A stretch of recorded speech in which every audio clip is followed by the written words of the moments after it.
Hi, I'm Andy Grant, and welcome to another edition of Sharing with Andy. I just want to share a couple stories that have been happening this week with you, and it's my intention that by being open about this, it can help and serve you, someone you know, others, etc. Anyway, I'm in a coaching program, and this past Wednesday, I asked for a critique from the video expert in the program about the video currently on my homepage at navitascoach.com. And Jimbo said, Jimbo. His name is Jimbo. What has my life come to that I'm seeking advice from someone named Jimbo? But anyway, he's a good guy. He said, I think it's pretty good. My comment is that you have to smile more, even in the parts that you talk about depression. I think that part brings it to a halt.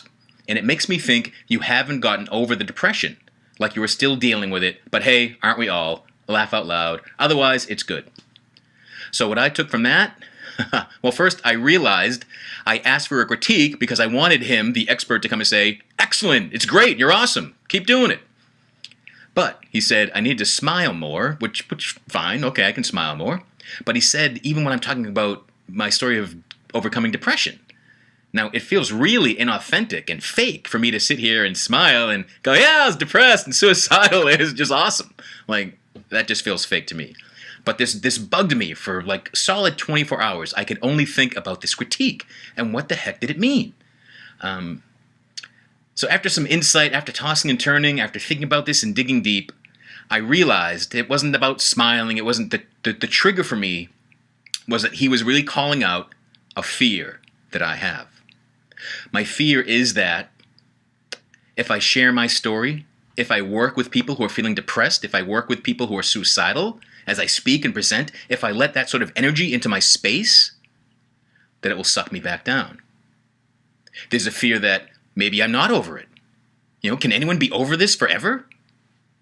In my speeches, I often talk about how once you really contemplate or attempt suicide, that thought will always be in your head.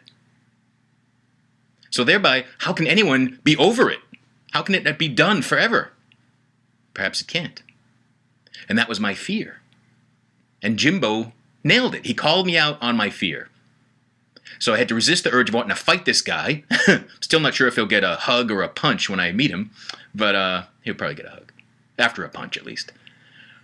But it really got me thinking and realizing I still had this fear, even after the speaking I've done and the openness and the videos and the books. There's still this fear that somehow that frickin' damn darkness of depression would just suck me back in if I was around other people feeling that. If I was, that I could possibly be too open and that the floor would just fall out from under me. So I actually thanked him for having that fear come up. I was grateful for the experience to realize this. Then yesterday, Saturday, someone posted a link to an article on one of my other websites. It's survivingmyselfbook.com. It's a site that I launched when I started to write my autobiography, which has yet to come out. Don't worry about it. You can't find it. But anyway, there's a link there, and I thought it was spam, but something told me to just click on the link, and the link went to this story about a body being taken out of a pond out in Deerfield, Illinois on Friday, and that they had ID'd the body.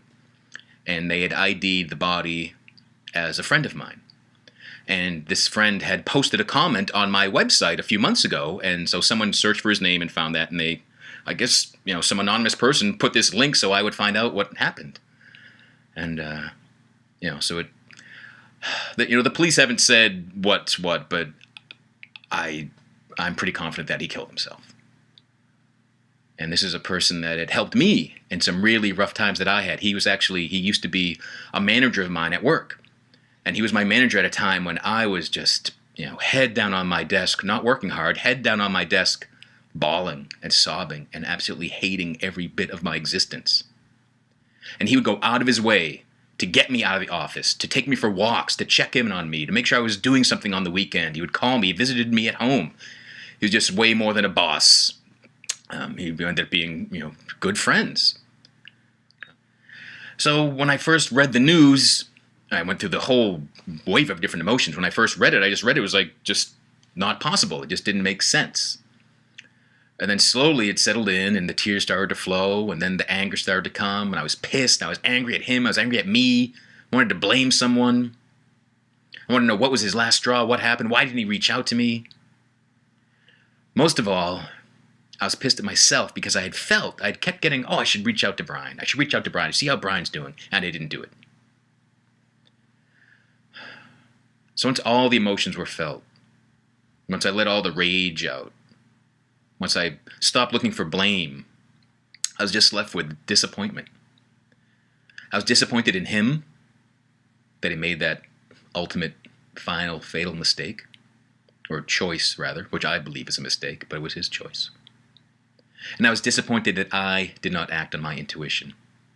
This is someone that had really helped me out, and I felt that I had failed them by not helping them out in return.